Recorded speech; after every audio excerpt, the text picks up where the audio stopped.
It's really an honor to be here with somebody like Susan Isaacs, who has been, a sort of singular, amazing voice in writing and crime writing, and a particular woman's voice that I want to talk about with Susan. She is the author of 12 best-selling novels. Three have been made into movies, Compromising Positions, Shining Through, and After All These Years.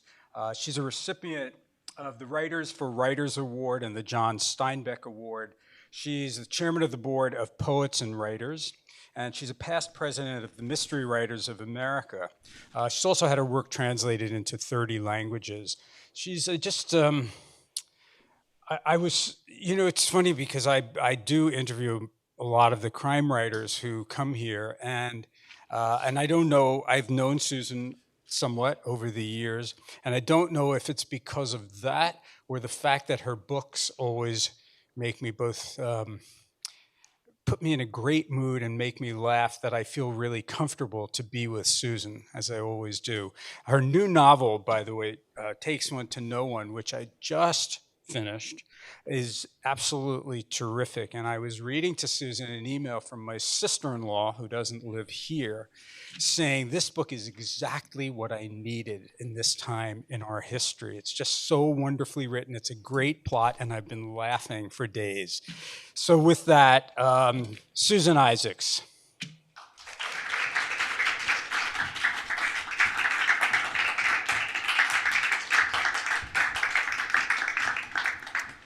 Hi. Hi, Susan. So you made the trip. You had a little trouble. I heard you were almost hijacked. Right, right. You were okay. No, there was the formerly known as Kosciuszko Bridge, now Kosciuszko Bridge. Oh, they've changed that. Yes, there was a crash. Oh, I So- see. Okay. I was just saying, and it's something that I want to talk about. Your new book fits into this as well, but I think that, when I think about, young women whose voices have become very important in literary work. And, I was talking to my friend Megan Abbott, who is very much, writes a lot about young women and how Gillian Flynn changed some things. But you really were doing this, from your very first book, Right. you created the kind of woman we hadn't seen on the page, kind of, protagonist, and writing it in a very particular way that I think, so maybe we'll talk about that a little bit, how you Sure. came to write your first novel and how close that voice is to a voice that you had in your head, or how you invented that.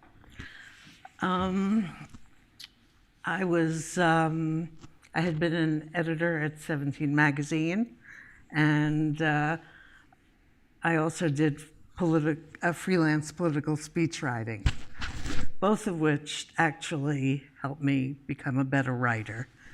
17 because we got letters from all over the country. I wrote about teenagers and got to see what it's like to be, 17 in Green Bay, Wisconsin, which was different from my experience.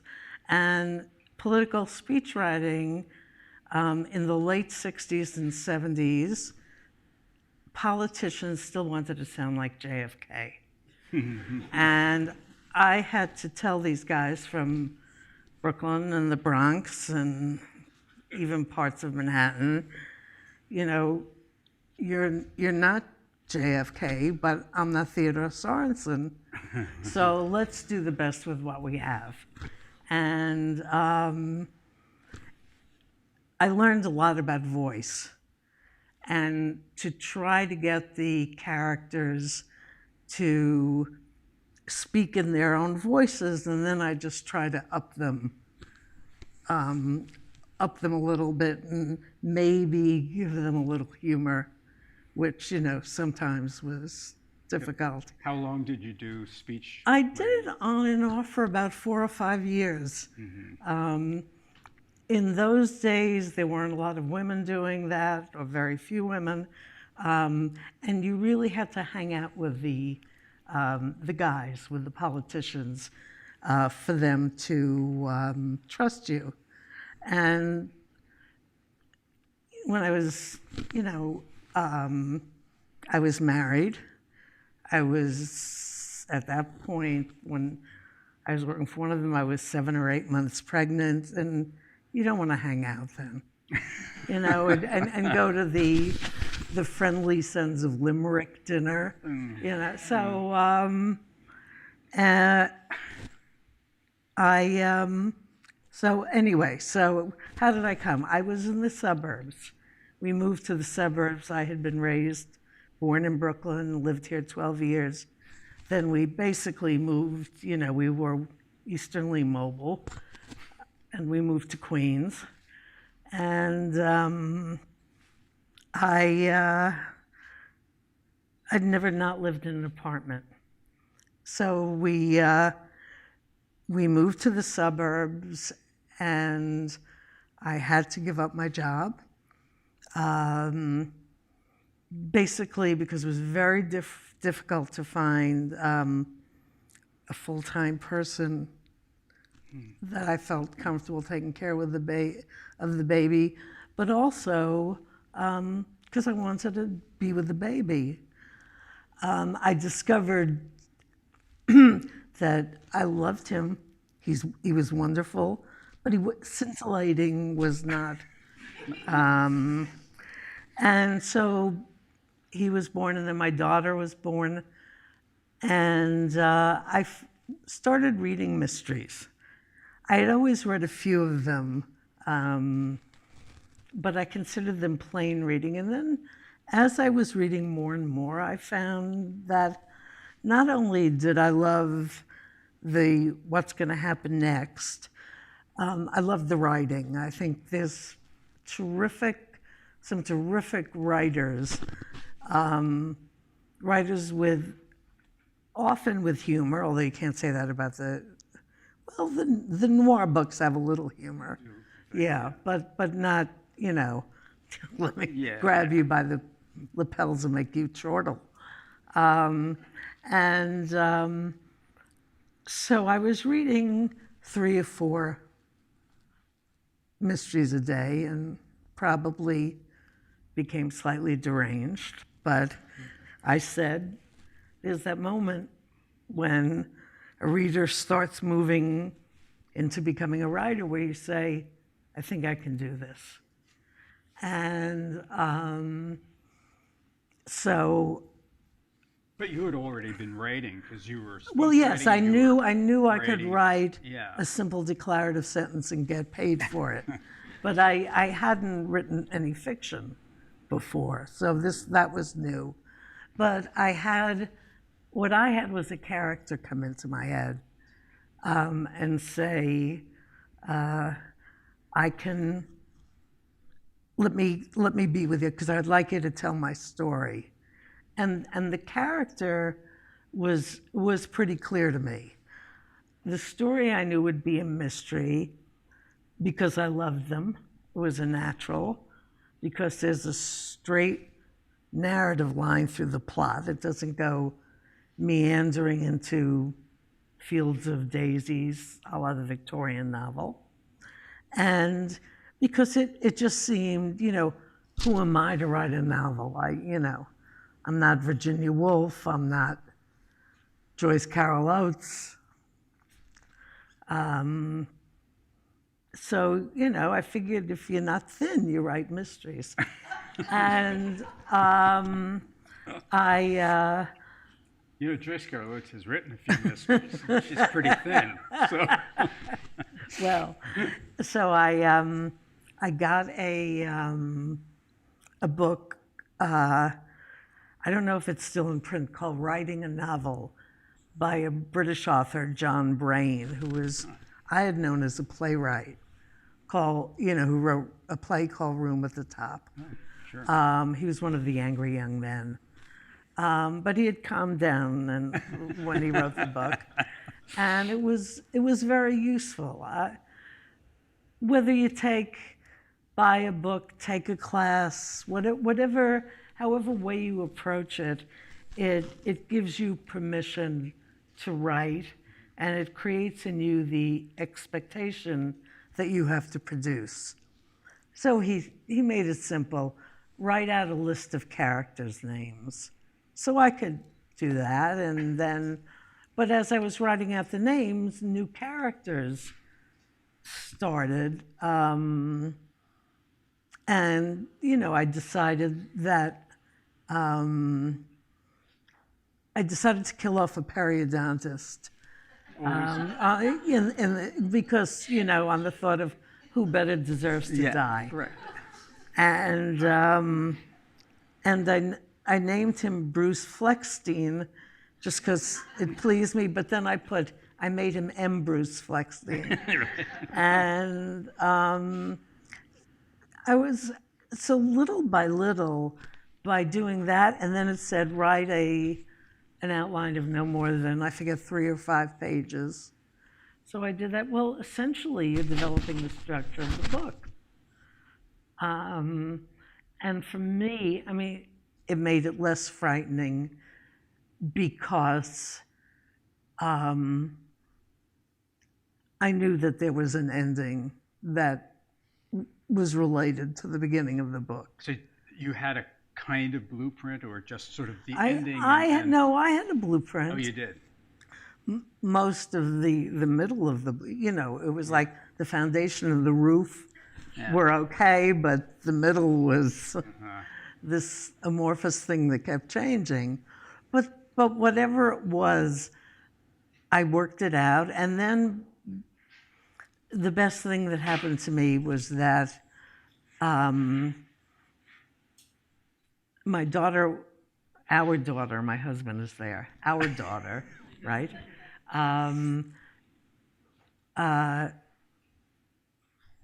Went off to preschool.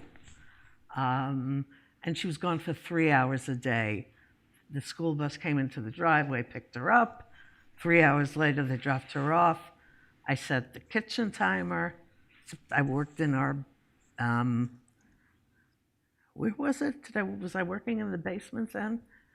I was working in the basement. He actually built me an office right next to the laundry room. That was, well, to make sure you kept doing Well, it was the only laundry. place we had. Yeah, right. And no, the laundry. Forget laundry. So. And I'm assuming that your son was already in school. Yes, he was already in school. He was we kept him. That's good. He's still around. Yeah. And I have a question though about this. Yeah. So, okay, so you moved. Let's say you were somewhat moved without. You were moved out to Long Island. It was hard. There you were with kids. Right. It's the Diary of a Mad Housewife kind of thing. Do you think? It's a terrible question, but that was the strong impetus for you to write this book? Yeah, well, it was an impetus. I don't know what the strong was. I tried actually get a part-time job as an editor in publishing, and they didn't do part-time jobs for women then. You couldn't work at home, and so I really was at. And at 17, I could have come back. I was a senior editor, but they gave a 2-week maternity leave. Their theory was women who want to work, keep working, and women who want to do, who aren't serious about it who will eventually leave, after, the baby gets 102 temperature, forget them. So there was no incentive really to stay there. So I liked it. I was happy to have a house. I was happy that our kids were going to public school. At the time, which was the early 70s, the New York school, well, listen, it's still not perfect, but the particular neighborhoods we wanted, the schools were in a sorry state, and in a sorrier state because of the funding. So, but we wanted our kids to go to public school, and public school in a neighborhood that had some. There wasn't the word diversity, but there was mixed. So we wanted. That's how we wanted to live, and we found this community. So it was all very nice, and the other mothers were nice, and everyone was pleasant, and you know, everyone, but everyone was kind of alike, you know, no matter what your ethnicity, religion, race, everybody looked like they were just missed being in a Ralph Lauren ad. And I felt isolated. Yeah. Your friends tended to be the friends of kids who were in your kids' class, and it wasn't like Brooklyn. It wasn't like the city. There wasn't a place to. There were no Starbucks. There was no place to hang, and which is the reason I read so many mysteries. But of course, it all did you a favor because It it did, of isolated you course. to be able to write the book. Right, You know, there you right, were with and nothing. also to observe the community, Yeah. because as you know, I had been a writer, but I was also an only child, and you know, just an observer. So what I got from never having lived in the suburbs, I was looking at it. I was getting my master's degree. I wasn't ready for a doctorate, but and so it gave me, you know, write about what you know. And so I wrote about suburban women who had a lot of education and too much time and too much disposable income, and you know, who were touched by the women's movement, but not moved by it. It was not. Bless you, whoever. It was not a novel in the earlier feminist novel sense. It was just because by that time there had been so many of those, and it could sort of be taken for granted, and also there was an ordinariness about the suburbs that I wanted to capture. That these were not revolutionaries. There is an affair in the first novel, but it's not, you know, my lout of a husband and my this and my that. And the whole arc of the book is her finding freedom through an extramarital affair. And, you know, while I suppose that's, you know, a nice way to, you know, spend an afternoon, it's not necessarily a real means of actualization or whatever. How long? So did you mainly work for 3 hours a day? It took me 13 months. 13. It took me 13 months because of that 3 hours a day. And this is why I say, if they say, you know, I could go on about my advice to writers. Well, you could. But I'm not going to have a preschooler and send them away. But I do think that you have to view writing as a job. Writing as a job. And the fact that I went to it 5 days a week, 3 hours a day, was significant because that was all the time I had. Once they got older, once they were in school till 3 o'clock, once they were off to college, and you know, there was just, you know, it it was Well, suddenly different. you I had the to. luxury of time. Well, in you a have the different way, luxury right? of time, but it's almost too luxurious. You have to Yeah. have a kind of Puritan strain in you, and say, this is my work time, and then also the need to be involved, so that early on, when I first started, my husband was working in the Southern District, which now is known. Nobody had ever heard of it, except they had, the Southern District of New York. But he was chief of the criminal division there, so he was good to work till 9, 10 at night. So I had the luxury after the kids went to sleep, and that was also my time not to write more, because I couldn't create at that time of the day, but I could mark up a manuscript. Yeah, Mary Higgins Clark was here, and I don't know if you know her story. No, of course you know her, but I mean her story was Bismarck a heroine. she had 5 children.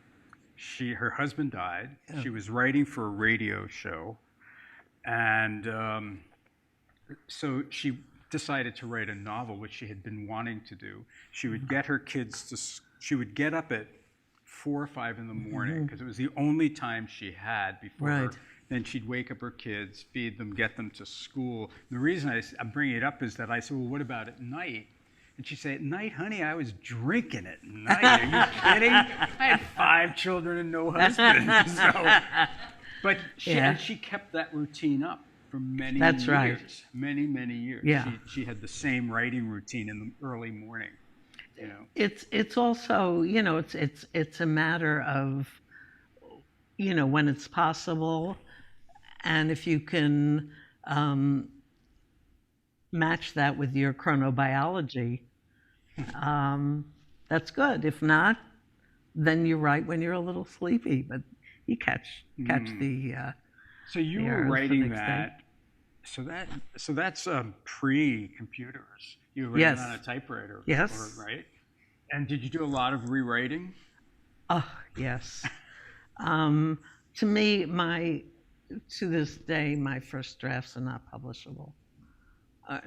Self-publishable perhaps, but even then, I would be too cheap to waste my money on that.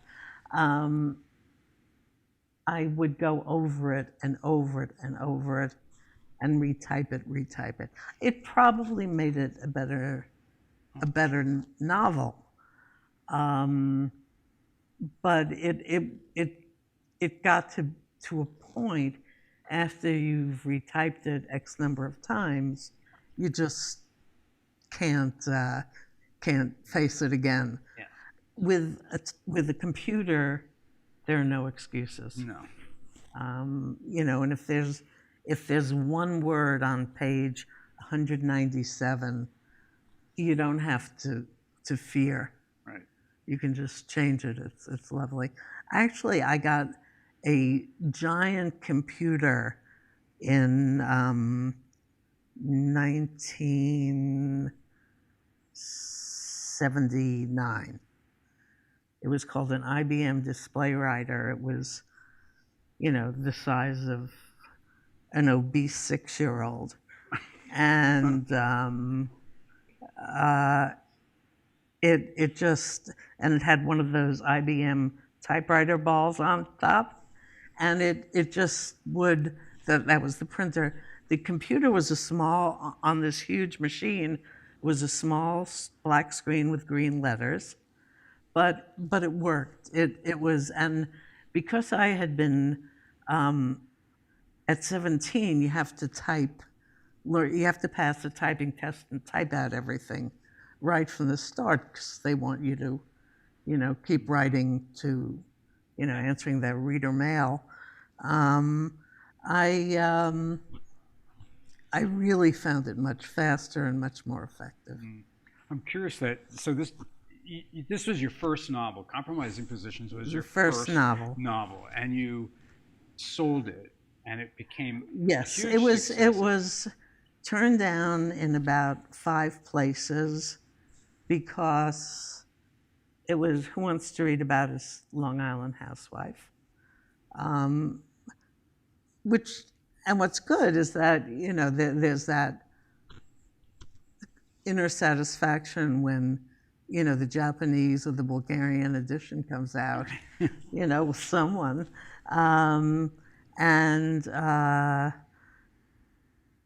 There's, I forget anyway, what was the question? No, I'm just saying how, I mean, it's a tremendous success story. It was a success. Oh yeah, I mean, so yeah. There was a big paperback. And they said they wouldn't buy it because it was funny and everything. But anyway, it became a publisher bought it. It was Times Books, which was then owned by the New York Times.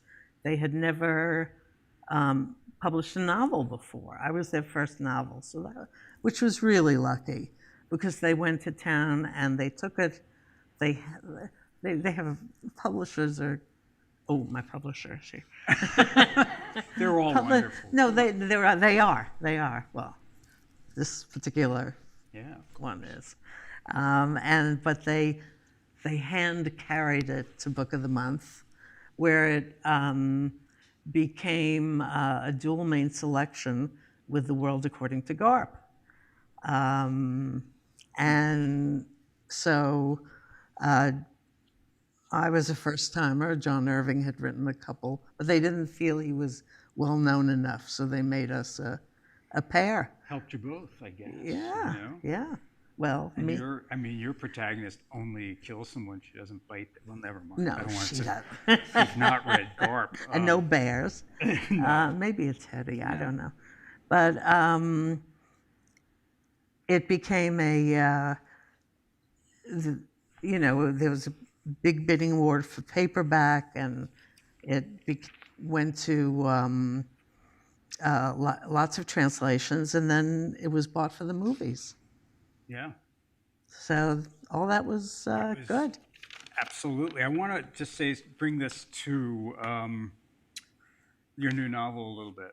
Sure. We're skipping a lot of novels, although I do think that you have all of these amazing women protagonists in your books, and I have a couple of males, and I have one male narrator. Which book is that? Magic Hour. I read it. It's a while ago, though. Yeah, he was. It just that voice came to me, and he said, and I said, yeah, I don't. I think you have the wrong person, but he didn't, and I loved it, and it really was successful, both in terms of of my feelings about it, about the reviews, and that men bought it. And except I was at a mystery writers event, and 2 guys who wanted to write a mystery came over to me. They were New York cops, and they said, "Hey, Sue," and I said, "Yeah," and they said, "The truth, your husband wrote this, right?" So. Well, you could tell us now. What? You could, if it is. He didn't write it. I'm aware of that. I was definitely kidding. No, it was. So it's the voice, but it's before we get to my. It's not always a character for other writers. I mean, those of you who are regulars here know that there are some writers who, a word will come, or a story will come, or a writer will say, "What if X happened?" or something like that. So it's really idiosyncratic. So what happened to me is not. Well, I was curious because you said this voice these voices sort of come to you. And I wanted... Not like Joan of Arc. No, I didn't. I didn't think that. I hope not. No. But In other words, a character comes together with more the character driven before you're. I mean, with the first book, it was, I would say, plot driven and was somewhat relation to the situation you found yourself in helped create that book. But Right, right. But it was character driven, but you have to put the character in the right world. right. And in this case, this character wanted to solve a mystery. With my next character, she didn't want to solve a mystery, and I made it a regular novel about politics, well, she was a speechwriter. So I was still writing about what I knew, but it was about, sexual politics, family politics, and New York State gubernatorial politics, which, was assured a comic tone, and at the time. And so I would move from, I always liked mysteries. But then I wrote 2 espionage novels, Shining Through, and I think it's past perfect. And I've mixed them up. I wrote essentially Almost Paradise, and Red, White, and Blue involve a saga form of going through generations, but it focuses, both of them, on 2 main characters, a man and a woman. So it's where they most want to be, or where they should be. When I had a legal secretary who's so smart, so madly in love with her boss, she didn't come alive until I put her in 1940. At the beginning, as when the world was at war, and that's where she fit. And then I did my research. Mm-hmm. This book was different. This was the first one that was different. How do you mean? Well, let me say, takes one to know one. I'll hold it. Okay. Oops. No, go ahead. Okay. So this one was different. A character didn't come to me, but a very strong plot came to me instead. And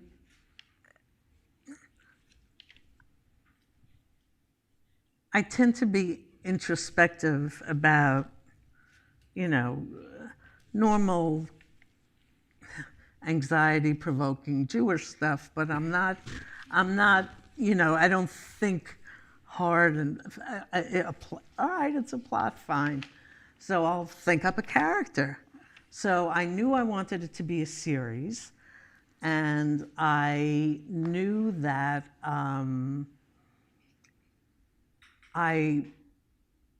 I wanted, because she had been in the FBI. She had left the FBI and had married and was now living a much more quiet life. And in that quiet life, both her training and her gut tell her that a neighbor is not right. Mm. So, okay, I created this, and again, bless you,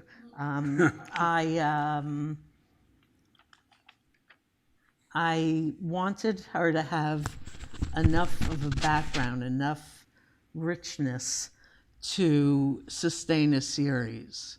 So it's not the same essential book over and over again, and, tripping over, a body and, with the Roosevelt Field Mall.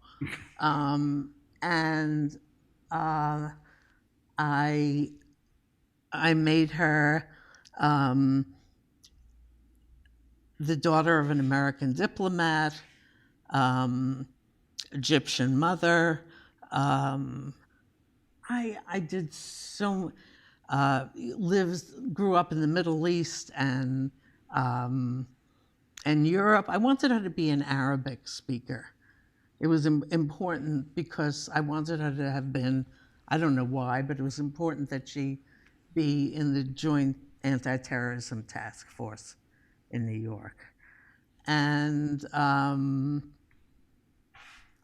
I worked and I worked, and her family was interesting, her social life, her emotional life, really an interesting character. And 2.5 years into it,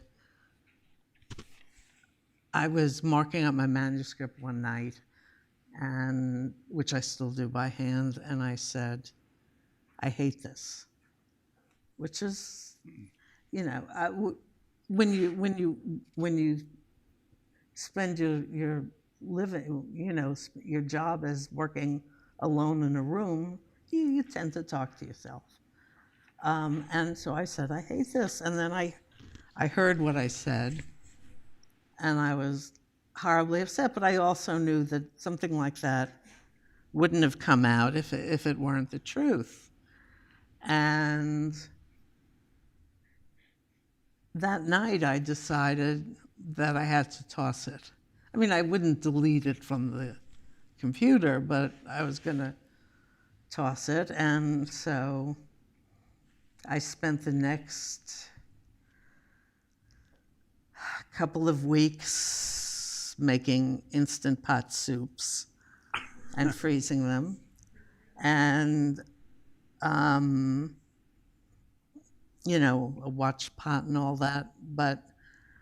And somewhere along the way, I was thinking, what sets off a story? And I was thinking about, you know, the first lines, call me Ishmael. I happened to be on a train going through Iowa in the middle of a terrible heat, or so, however my Antonia starts, I forget the exact quote. And then I came to, I thought about the first sentence of Rebecca, which is, I dreamt last night I was back at Mandalay, and I thought it's so elegant, it's so pure, it's so British. And then I thought, I dreamt last night that I was back on Queens Boulevard. and as I thought that, I became so happy. People say they laugh during. I don't laugh at my books because it's me. I live with me. I know me. It's not so funny. But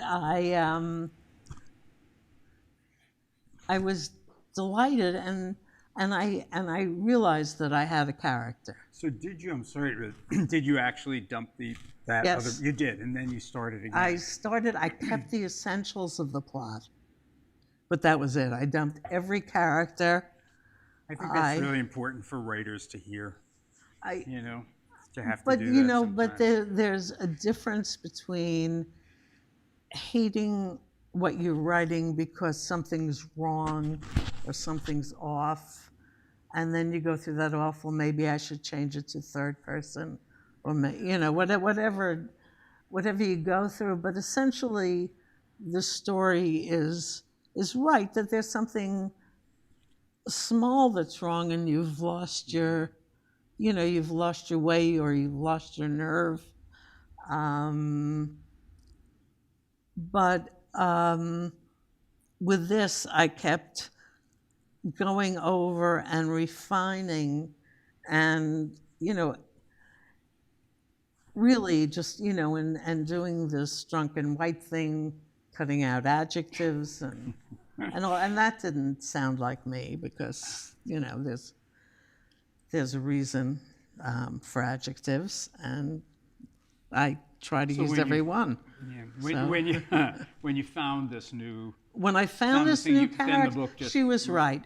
It didn't just whoosh. I mean, it was really having to create around that basic plot, which was, that I've told you. It took me over 2 years again. But it was worth it because I was engaged with her. I loved her relationships. I loved her best friend. I loved her relationship with her I was father. just going to ask you about Yes. fathers and daughters. Yes. Her father is a retired NYPD detective who retired after 2001 because his partner had been killed, and he's been depressed ever since. Her mother's an actor. At her peak, she had half a season in Days of Our Lives, and does commercials, does what she can, and they live on Queens Boulevard. She grew up there, and it's, for me, terra cognita. So Yeah, it feels like it's interesting because it reads so easily, deceptively so, that it feels like you had a good time writing it, that you just... I did, and it brought back my own father, who was not a cop, but who was an electrical engineer. We had a great relationship, and at one point, Corey Geller, who is the narrator of the book, says I was never his princess. I was his pal, and I think that's key to their relationship. It was key to my relationship with my dad. That when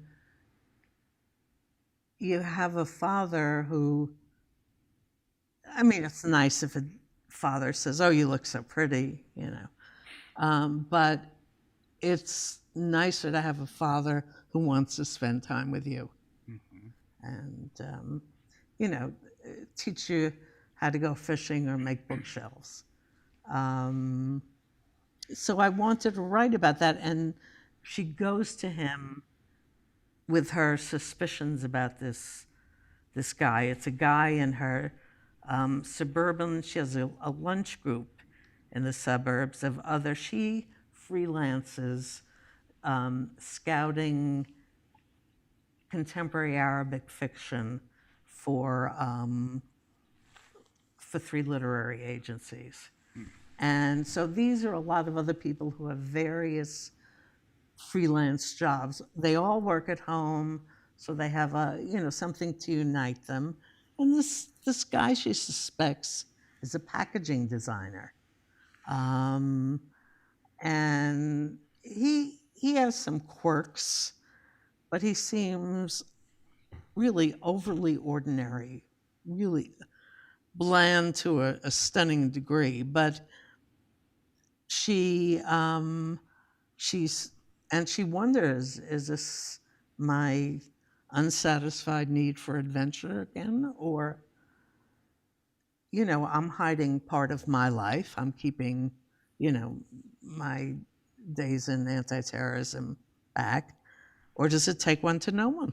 Well, I think it's interesting. I didn't know that you were starting a series with this. And it's interesting because she sort of has all those components, FBI, ex-FBI. I also thought that both of her parents were great sort of characters that you can use. And the best friend is very fun. So, but I'm going to... Based on someone we know? Slightly. Maybe so.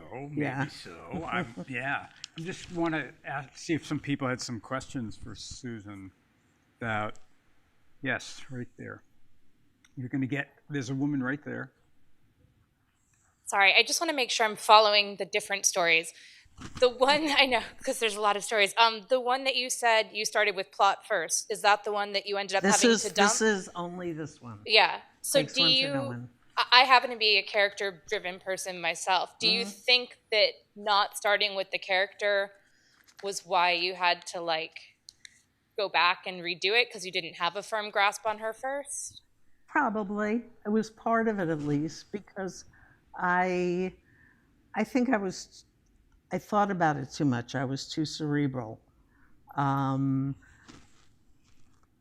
there's a time, certainly there in writing, there's a time for intellect. But I chose her because she had a very sophisticated background. She could be comfortable any place in the world, etc.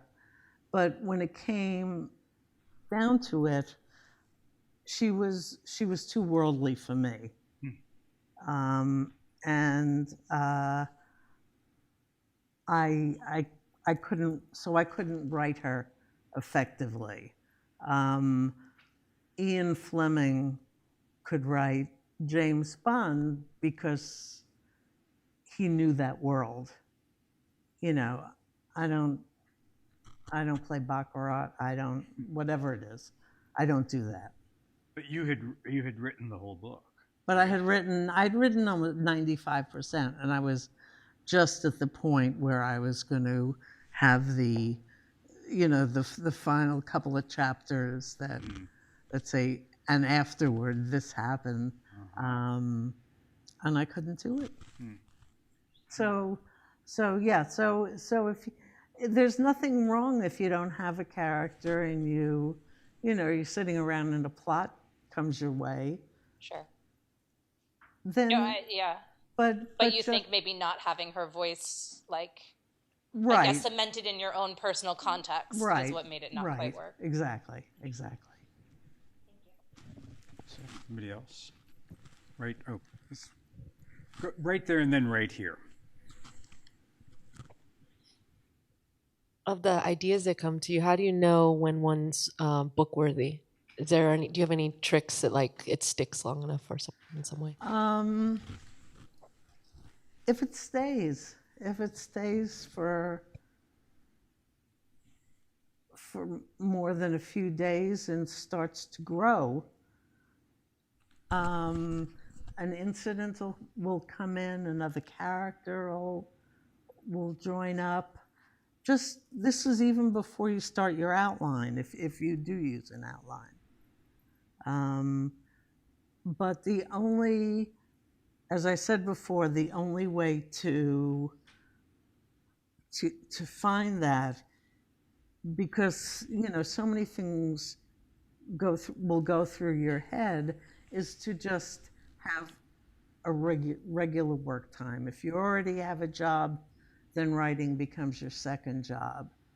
And if you have a regular job and kids, it's your third job. But it's hard as hell, but it's been done. I stress the regularity just because there are so many reasons not to write. There's fear of success, fear of failure, there's laundry, there's so many things that make demands on you. So I think as you sit down, you'll discover, Can I just piggyback onto that? Sure. What you just started to talk about is how, finding a book and when if you want to stay with a book. I mean, there are lots of times, I imagine, or times, not lots of times, hopefully, that you're writing something for a little while and you realize, well, maybe this is not, right? And that you can't go further with it, right? Yes, yeah. That's true. Yeah. That's true. I mean, if it feels false, and in terms of write about what you know, it doesn't have to be your life at that moment. It doesn't have to be about your life. There's a wonderful writer sitting in the audience, Matthew Sharp, and whose story, the first book of his that I read was about you know, essentially about two young people. And, you know, he wasn't that young when he wrote it. I mean, it was, he had the breadth, he had the depth, he had the memory, and he had his imagination. So you just have to use whatever you have. But yeah, sometimes, you know, if you think it stinks, you know, chances are it does. Yeah, right, right. And you're the one who's going to have to work on it. Right, for the next that's right. whatever. So And you'll know, generally you know pretty soon. That's why the first yeah. variation of this, which wasn't even called Takes One to Know One, was, it took me so long because it was interesting. Interesting is, it's like saying someone wants to fix you up on a date and they say, oh, he's really interesting or she's really interesting. You kind of know that this is not going to be a plus. There's a woman here who has a question. Hi. At the very beginning, you mentioned the process for the first book you did, compromising positions, that your husband was. You guys can hear me. Yeah. Yeah, but That, I'm from Brooklyn. I don't use my. yeah, use it anyway. From the very beginning, Yeah. during the process when you were writing your book, Compromising Positions, you mentioned that your husband held a post as a chief of. Criminal division. Correct. And you mentioned that at nighttime, you know, you didn't write, but I was curious as to whether or not you would pick his brain Oh, or ask him constantly. or ask him what Constantly. he did. Like, you know, hi dear, how was your day? And use some of those I things didn't from. even wait till he came home. I would call him. And did they inject themselves in the stories? No, in fact, he said what he likes about this book is that the murder victim is not the husband. But no, but I call him my house counsel. And yes, it's wonderful to have someone who's been in law enforcement or to be able to answer questions about legal procedure, criminal law.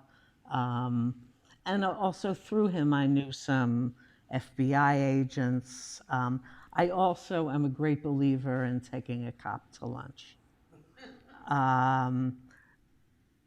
In my case, I called up the Nassau County Police Department, asked for their public relations, said, I'm a writer, and I'm doing a book.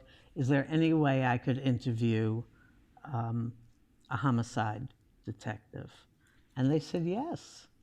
And so I took this guy to lunch, and, you know, he didn't eat that much. And he talked a lot. And besides getting the facts, and I have my questions prepared, what I got was a feeling for him and a feeling for the language he used and the way he talked and the way he held himself and the way he talked about the other people. And now he was not the archetype cop. I mean, there were many, you know, there's many different kinds of members of the police force, as, you know, there are in any other profession. But if you speak to a few people and you remember this or remember that, it pays to do your homework. When I was writing Red, White, and Blue, which takes place half in Wyoming, and I did have a cattle. I have that glottal, that New York City glottal stop cattle, C-A-T-T-L-E question. And I called up, I couldn't get the person in Wyoming, so I called Idaho. I got some lady who was the head of the Cattlemen's Association, and she gave me all the answers to cattle, and I got the language, and it was just a tiny, tiny bit of the book. It was maybe 3 sentences, but it enriched my understanding of that world. So sometimes just besides doing your research online or in a library, it's the talking to people. That's great, yeah. Yeah. I think also when I often would think about, well, there's going to be somebody who knows about cattle, and that person you're going to lose when they read your book if you're not, if you Right. haven't done it well. Yeah. But it's also for you, as you said, because it gives you something, And it sort of- makes your world authentic. I went, bless you, again, I went to the Jackson Hole Writers Conference to speak. I went, it was a couple of times. And I love Wyoming, and it was wonderful there. And one of the students there said she grew up on a ranch in Montana, and she bought Red, White, and Blue just so that she could laugh at how a New Yorker writes about Wyoming. And she said, "You got us." And that was the best of all the compliments I got. That was my favorite. Was there another question somewhere over? Yes. Yes. Okay. What was the hardest book for you, and why? What was the hardest book for me and why? It was Lily White, because I used two different voices. I used first and third person. And I alternated chapters a good deal of the time through the book. And I had the first person voice narrating it, and then I had the third person voice saying, "Listen, she's not telling you the whole story. And the truth is, she doesn't know the whole story. And here's what happened." So it was it had to be planned out. It was it took me a year to write the outline. And I was petrified. I was convinced that I would never, that I'd spend the rest of my life on the outline, or that, who knows, you do get crazy. But it worked, and it was worth the time.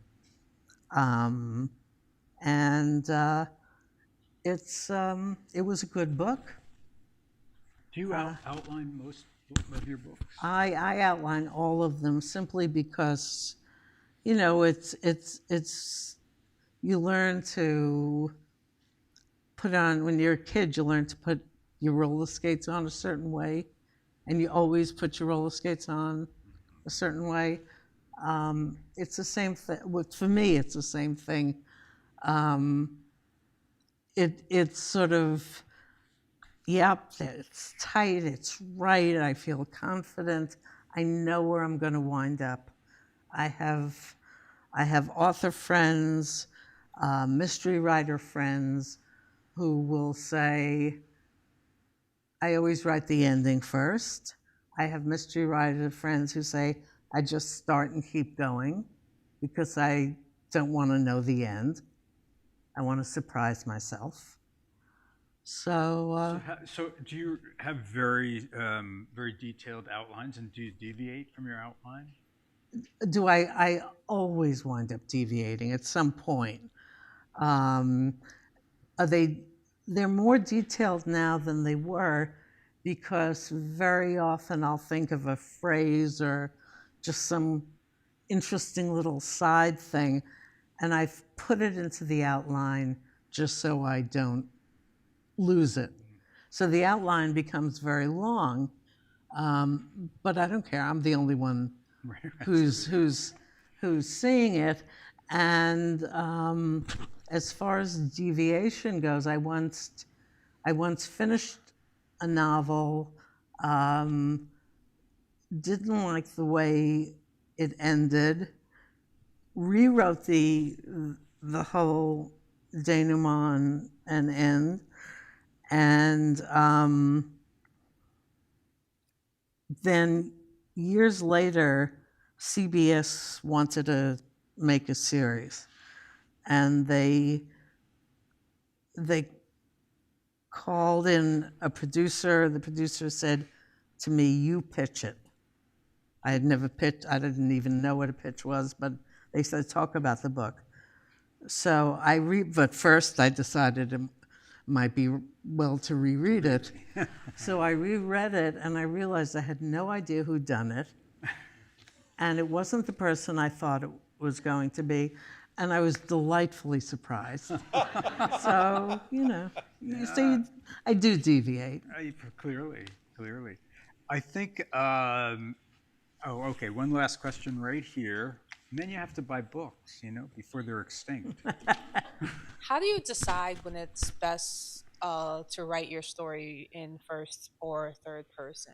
Is it based on the complexity of the character and their ability to tell the entire story? What gives you that, I guess, the idea that this is the right person to write the story in? Good question. I can't say I truly know, but most of my characters come to me speaking in their own voice, and their own voice is clear enough that they can tell the story. With Lily White, she didn't know everything that was going on,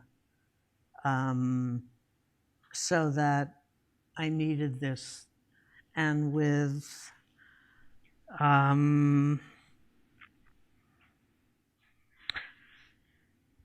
Almost Paradise and Red, White, and Blue, there was this, I was giving the family history. It was going, so because it had that overarching view, I needed a third person. So if it's a larger story, far more than the character can possibly know, to me, then it would call out. Now, there are loads of ways of getting around that. If you want to write it in first, you can say, so-and-so told me. You can make it a narrator who's kind of like in The Great Gatsby, Nick Carraway is outside of the immediate story, but he's still in it. But he observes all the characters. So you can have that kind of narrator. But it's, I think if you listen to the voice, and if the voice is clear enough and interesting enough and has a viewpoint, has an opinion, because the story in most of my novels, I don't tell a whole life story. I tell the portion of the life that is most important. So the character is generally able to narrate it, but that's my choice. It's like no two people make chicken soup alike. Everybody. I'll put in a little dill, or someone says, "Give me some ginger," a little piece of ginger. So there are so many ways of doing things that you have to do what's right for you. And that's it. Sure. Okay, so where do we go for books, for Susan to sign books? The cafe did invent a drink specifically for Susan, and I was here last night. They were trying them out. They said, "This is very weak." I had two. I stumbled home, but it was a really great drink. So I think it's called Picket Fence. Picket Fence. So I recommend them, even though I almost didn't get home. But, thank you, Susan. Oh, it's great. You've been great. Thank you.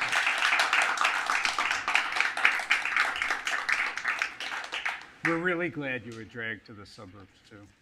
Yeah, well, me too. All right, thanks.